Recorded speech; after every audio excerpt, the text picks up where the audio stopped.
नमस्कार दोस्तों, स्वागत है आपका हमारे चैनल अलवर टू भारत में।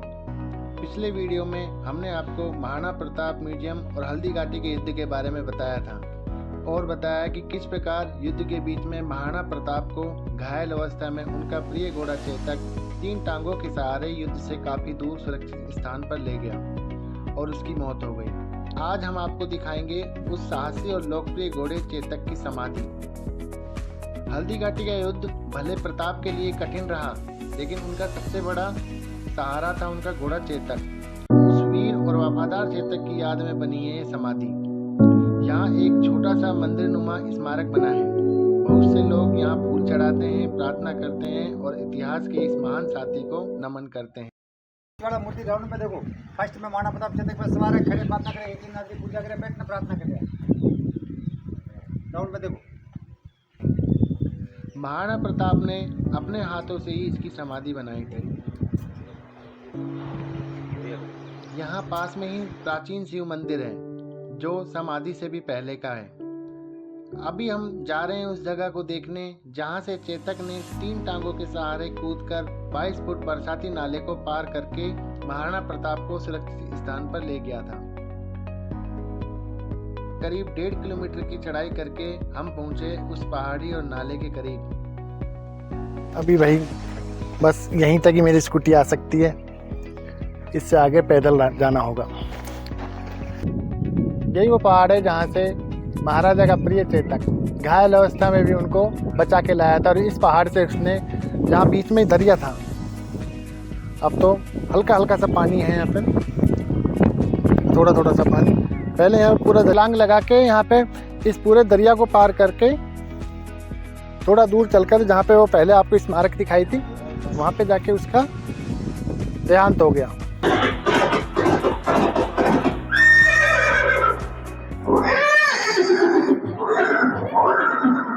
ये दृश्य महाराणा प्रताप और सुविख्यात स्वामी भक्त घोड़े चेतक के अंतिम मिलन का है। हल्दी घाटी युद्ध के बाद चेतक घोड़े ने 22 फीट के एक बरसाती नाले को पार किया। ये उसी समय का दृश्य है। पास में खड़े महाराणा प्रताप के छोटे भाई शक्ति सिंह हैं, जो पहले मुगल सेना में थे। बाद में वो महाराणा प्रताप की तरफ आए, माफी मांगी और अपना घोड़ा महाराणा चलते हैं और वो स्थान दिखाते हैं जहाँ पर महाराणा प्रताप ने युद्ध के बाद शरण ली थी और पत्ते और घास पे रोटी खाकर अपना जीवन यापन करा।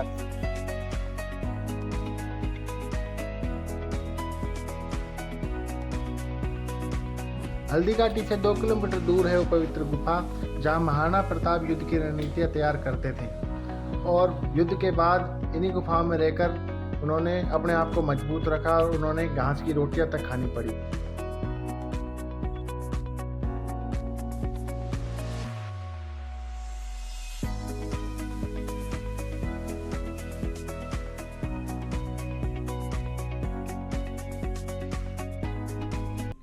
अभी हम चलते हैं उस हल्दी घाटी के दर्रे को देखने जो अकबर और महाराणा प्रताप का प्रमुख युद्ध स्थल रहा। पहले यहाँ छोटी सड़क थी, लेकिन अभी काफी बड़ी हो चुकी है। 18 जून 1576 युद्ध के समय मुगलों की संख्या काफी ज्यादा थी। जब अकबर की सेना इस दर्रे को पार कर रही थी, तभी महाराणा प्रताप की सेना और उनका साथ देने वाले भीलों ने इन पर पहाड़ों से हथियारों द्वारा वार किए, उन्हें पछाड़ने की कोशिश की और कई घंटों तक इसी दर्रे में उनका भीषण युद्ध होता रहा। और कहते हैं कई वीर सैनिकों का रक्त यहाँ बहा था, जिसके कारण यहाँ की मिट्टी का रंग और पहाड़ों का रंग पीला और हल्दी का कलर का हो गया। आज भी यहाँ कई लोग इस मिट्टी को अपने घर ले जाते हैं और तिलक करते हैं।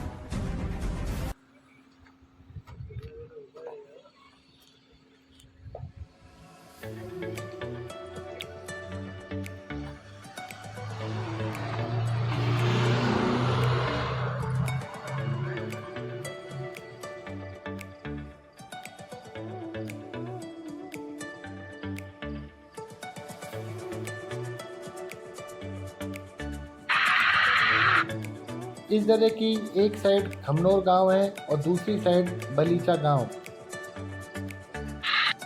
इस हल्दी घाटी दर्रे में कई तरह के सांकेतिक बोर्ड लगाए गए हैं जिसमें युद्ध की गाथा का पूर्णतः वर्णन किया गया है। जो धड़ राखे धर्म को ताही राखे करतार,